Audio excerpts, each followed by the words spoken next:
Okay, here's this week's project. This is a coffee table that I got online. I want to say I paid $20 for it.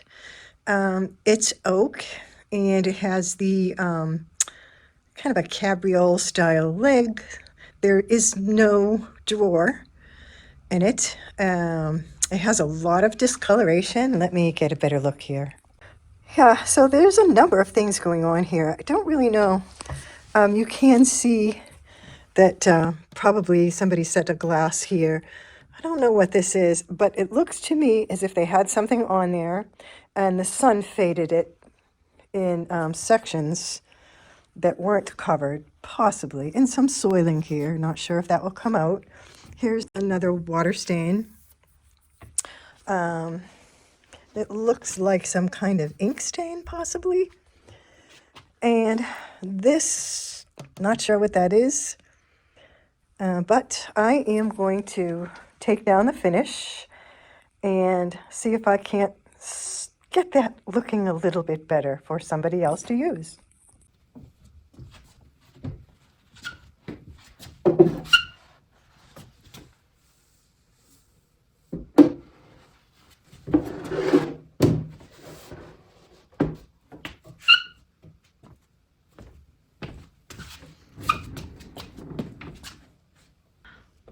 So I can see a crack right here. This is the only thing that I notice. And it's probably superficial, but I'm going to put some glue in there and yeah, put some clamps on it and see if I can't get that to go back together. I'm starting off by washing it with Mrs. Meyers all-purpose cleaner.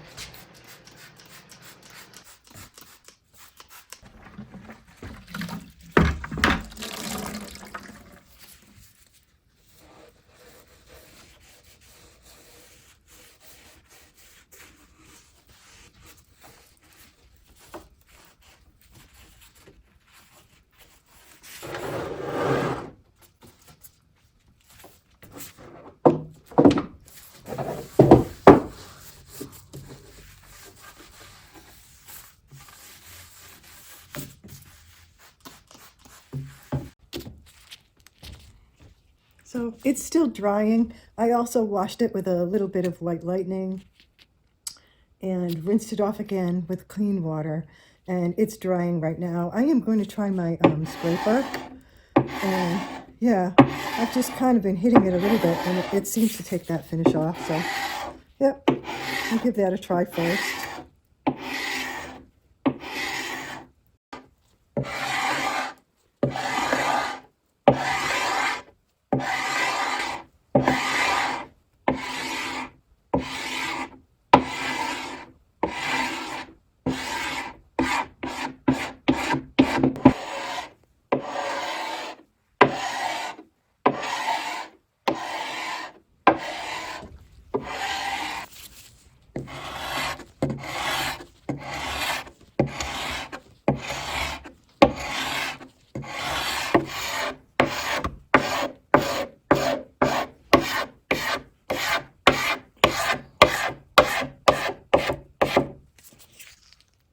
Okay, I scraped it down a little bit, and let's try some stripper.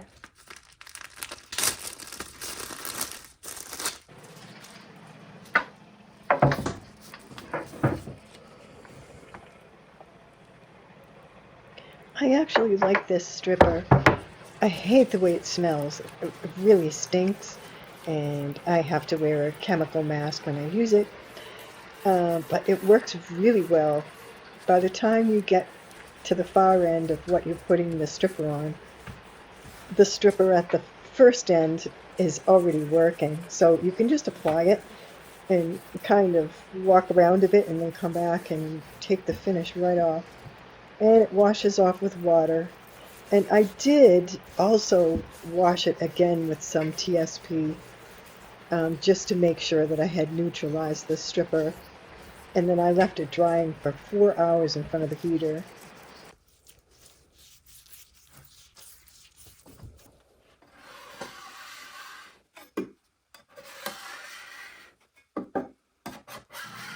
Now, granted, there isn't a lot of finish left on here, so I don't have to struggle with it. It comes off really easily. Sometimes I use a plastic scraper if I have to go over the grain, across the grain a little bit, just to protect the finish.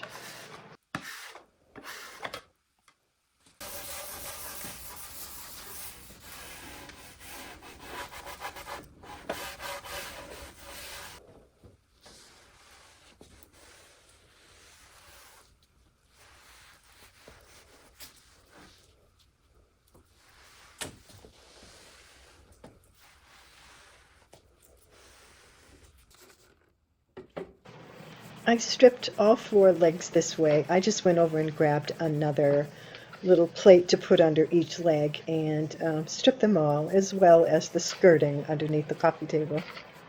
So it looks pretty good. It looks a little bit better. It's still wet, so I have the heater on for a while. Let's see if I can encourage it to dry. And I'm going to sand it. There is this black stain still. Not sure if that will come out with sandpaper, but I'll try. And yeah. Yep. So that will be next, sanding. You know, after sanding and scraping and stripping, I can see that there is a little space in here where the wood is starting to warp, so I'm going to put on a clamp and see if I get any movement.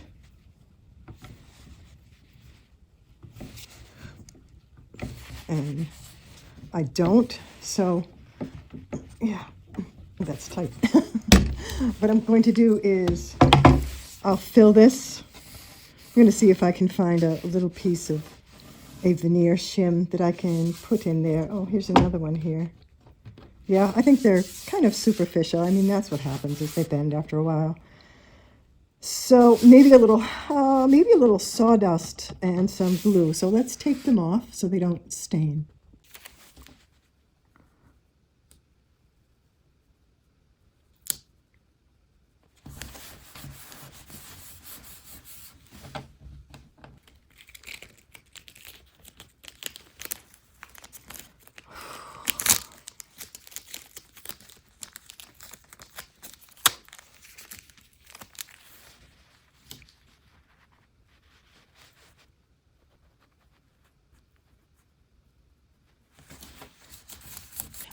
I would normally use hide glue, but I'm going to use the Titebond because that's all I have in here right now. I brought this from home. I don't want to go home and get hide glue and heat it up and so forth and so on.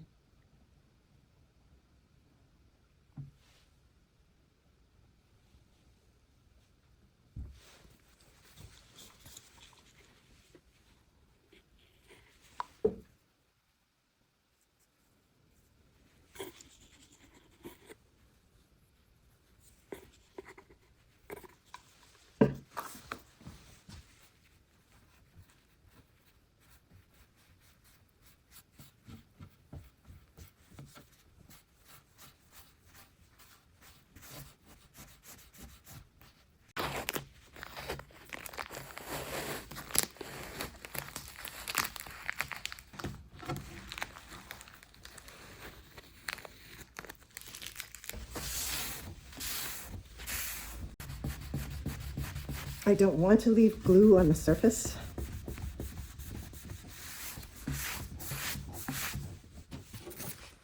I'm going to do some sanding with a 120 grit.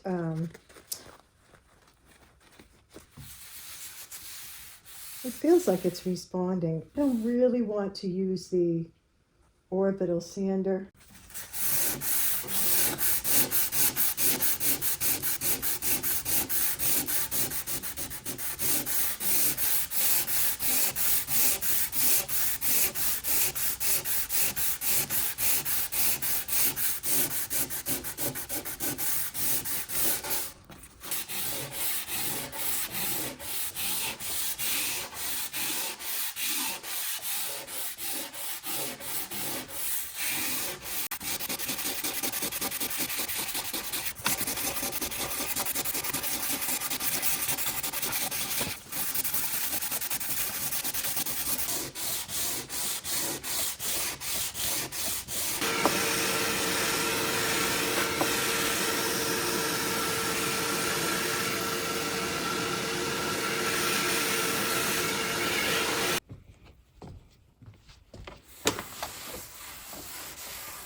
Okay, let's give that a second to dry. I'm thinking about doing some oxalic acid to see if I can't lift this black stain a bit. That's the worst one. This might be something here. Not really sure if it's actually part of the green flecking or whether that's some kind of stain. It looks to me like the water stains have lifted, but this did not lift. So when that mineral spirits is dry, and the glue is nice and dry, which I think it is, the glue that I put in those little spaces, and I'll show you. So this is where the glue and sawdust went right here. And somewhere over here, maybe right here, not really sure now, because it filled in so well now I can barely see it. I can see this one. And if I need to, I can do, a little wax stick in there, or maybe just a graining tool will be enough. So we'll see. My hand sanded with 120. And yeah, we'll just wait for this to dry and mix up a little bit of oxalic acid powder with some warm water and see if we can't get it a little bit lighter.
Hi.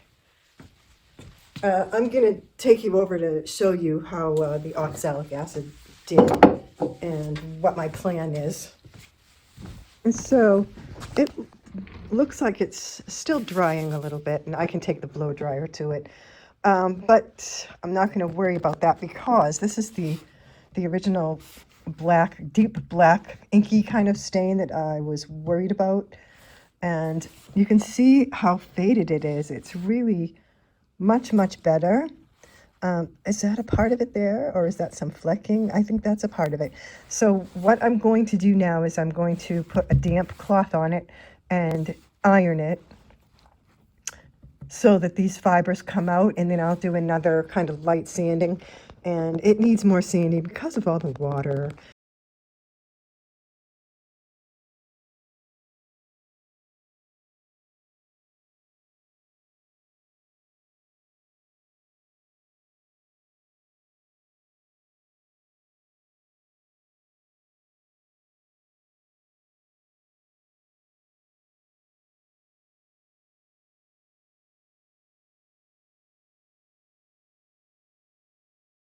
Even have to do this, but this table's such a nice little coffee table, and the work itself hasn't been horrible so far.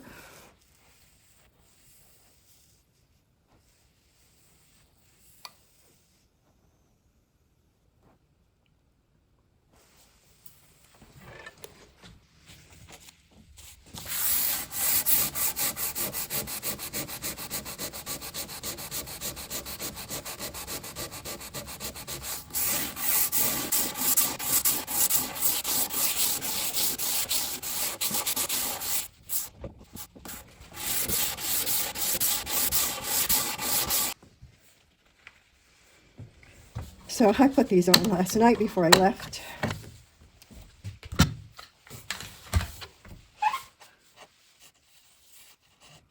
Nice. Take a little bit of 80 grit.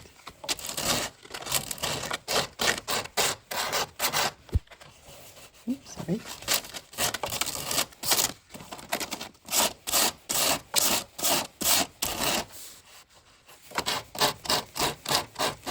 And so I placed it upside down on a canvas drop cloth on top of my low bench so that I can I'm going to put some shellac on the bottom and seal that in really nicely. Yep, I'm going to do it with a brush, and maybe in a bit I'll try some of the clear shellac in the spray on the legs as long as I open the door. I just don't want to spray I don't want the shellac to fly through the air onto my finished furniture. I get a lot of questions about how I use shellac. I even get some disagreement on how I use it, and that's okay too. We all have likes and dislikes and personal preferences. Here I'm using the shellac as a sealer underneath the table. I won't use any other stain or clear coat because this will protect the wood and even make it easier to clean simply by sealing it.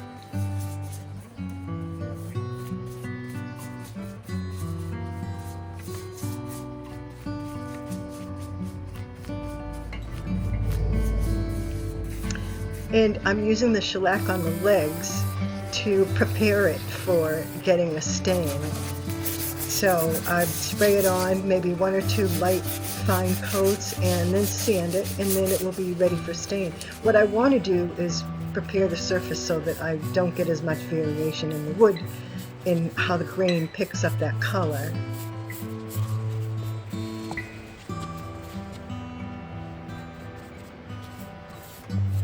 There are a few considerations. One of them is the type of wood that you've got and the type of grain that it has. Today I'm working on oak, and it has a beautiful grain, and that grain is very deep with a lot of flecking and various patterns. What I want to do is enhance that grain with as little variation in color as possible. It's tricky because the oak naturally has a varied pattern, and even the grain is tighter in some places than it is in others, but that's where the shellac will help. But because this means the grain will absorb differently in some spots than in others, oak is not the only wood that acts like that either.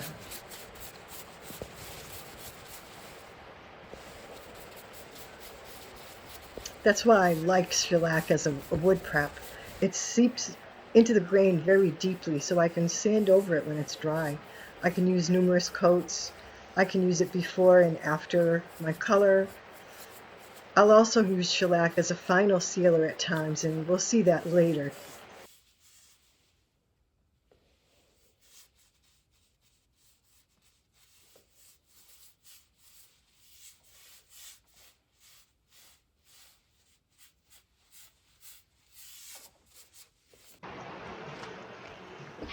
I'm applying just a fine base coat of shellac.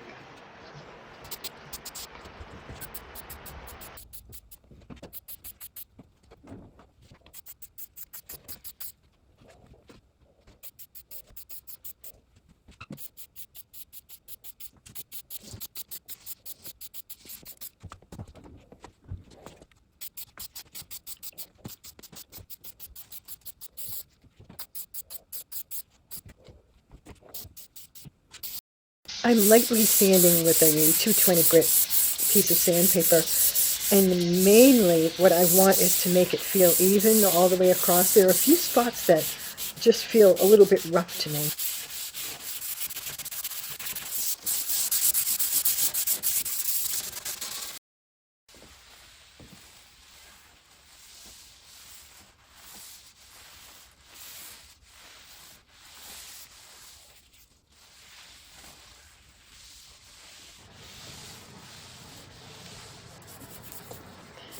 You'll notice that I'm applying the oil against the grain, and this is to help it find its way into all that deep grain.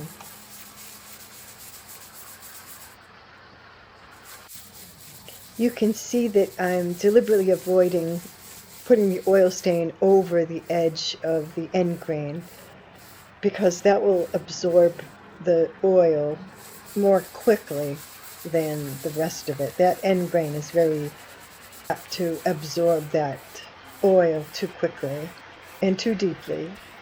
So I'll apply it last to the end grain, and I'll also remove it first from the end grain.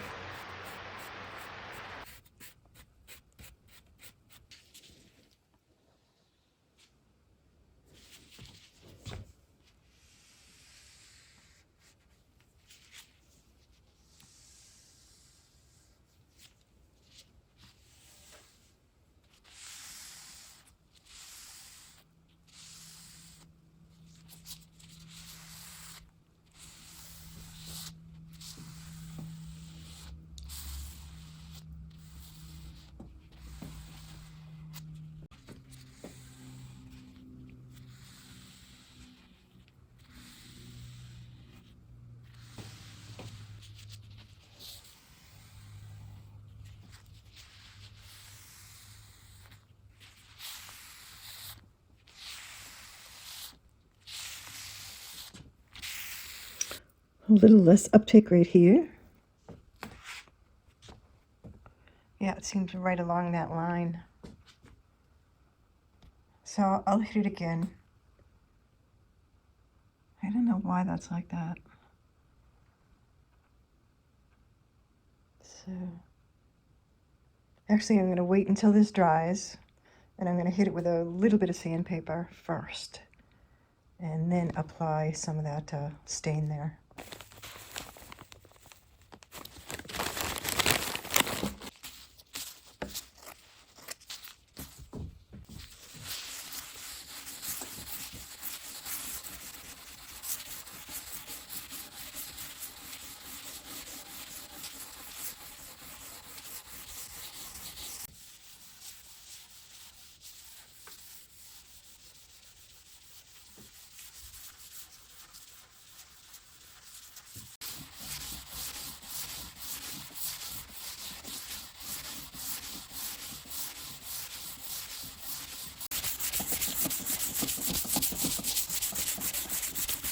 First coat of shellac goes on like any other, and I wait for it to dry, and then I'm going to sand it down.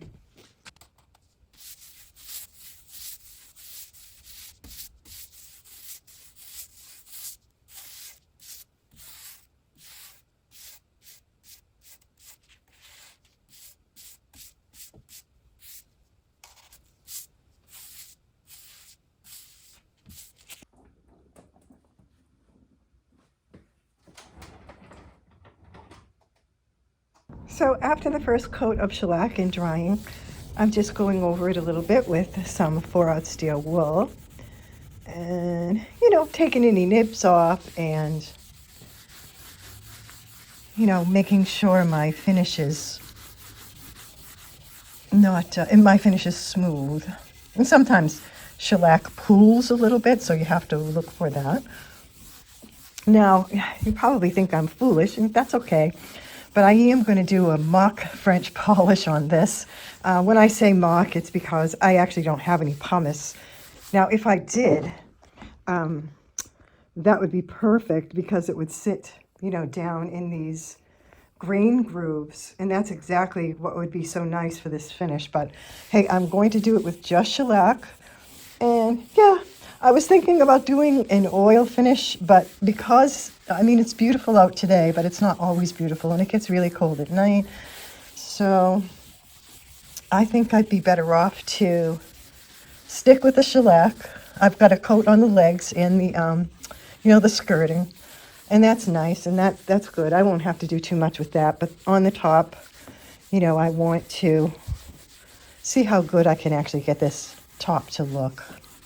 So yeah, and I'll show you how I put that together.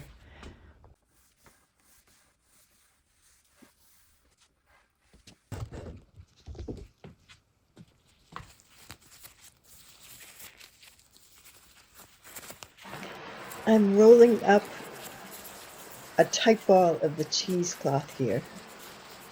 It's just an old piece, but I'm going to use that as my inner absorption, the part that holds the shellac. And I just want to get a really nice tight ball. I'm putting it in two pieces of cotton, an outer and an inner layer. The outer layer is an older piece of cotton, so it's really, really soft. And here I'm just kind of getting a nice soaking of shellac onto that cheesecloth.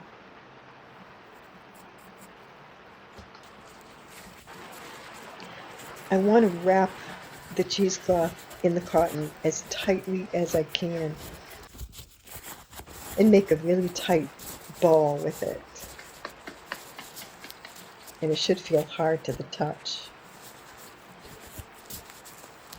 It's a little tricky, and I don't have tons of experience with the French polish, but what I'm trying to do is to not go over the part that I just touched. What I'm trying to do is to wipe down each separate area only once. And sometimes you do get a little bit of drag if you retouch it on the same spot, but it just takes a couple of times of swiping to get your momentum in.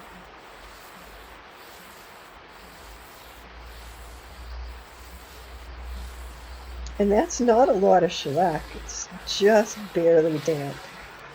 And you have to do this so many times. It's just wiping it over and over and over again.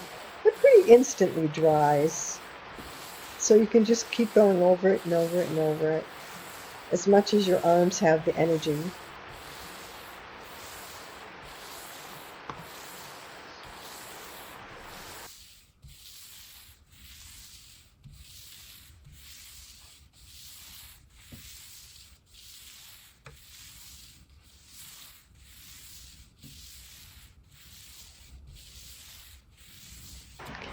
I'm trying to lift my hand off each end as I swipe. And there's just a whole lot of this. I re-wetted the cheesecloth several times, of course, and just kept going and going and going, probably for about 45 minutes to an hour.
Thank you for watching this week's video. This week we saw an oak table that was pretty marked up and pretty stained that I got online. I paid $20 for it from a nice gentleman. And it has no drawers in it. It's just a plain all wood table made of oak. So I used no power equipment to do this restoration, which is kind of cool. You can still see, if you look in certain lights, that there seem to be a few scratches, which I couldn't see prior to putting on the French polish. And then there's that. So I haven't done that in a really long time, I think. So I had to make up my preparation. I made the cheesecloth ball with the cotton covers, and that was really nice. It's very therapeutic to do. It's fun to do, actually. I love the finished work. That's my favorite part, probably like everyone else's. Getting through all the sanding and repairing. There was only one tiny repair on this table, and that was a little piece of fractured wood underneath, and I used a little bit of type bond on that, and a clamp, and easy peasy, all done. I sealed all the underneath with some shellac, and that way, whoever has it can clean it easily, and nothing obvious would bounce up and stain the underneath. So it's protected in that way. It's a really nice finish if anybody ever wants to take it down. There's no terrible products on it. It's all shellac, wax. That's it. That's all I can think of. It's extraordinarily clean. It feels like butter. It's just so soft and sweet. Yeah, I did use a VAR stain. So that was the unnatural product, if you will. It's called Premium Teak. It's nice. It's called Premium Teak, but to me it looks like a natural oak color. It seemed that the oak picked it up differently in different spots, even with the shellac, which is okay because that's just the natural way of oak. So I did try to go over it a couple of times. Also there was little splits in the wood, and I put some glue in there with some sawdust, and you can't even tell now. There was a black stain. I sanded it, and then I used oxalic acid on it, and the oxalic acid worked perfectly. I got it to a faint hair of a ghost of a result. And I just thought it was worth it to leave it at that than to go over it again with oxalic acid, which is a chemical, obviously. So yeah, it's all done. It's beautiful. I love it. It's a beautiful table. So thank you again for watching the video. If you want to see more restoration, click on my prior videos. You might find something that you like there, and I hope that you do. I hope you're subscribed and that you like the video. And yeah, have a good rest of your weekend. Try to stay warm if you're in the cold weather area, and I wish you all good and beautiful things. Take care.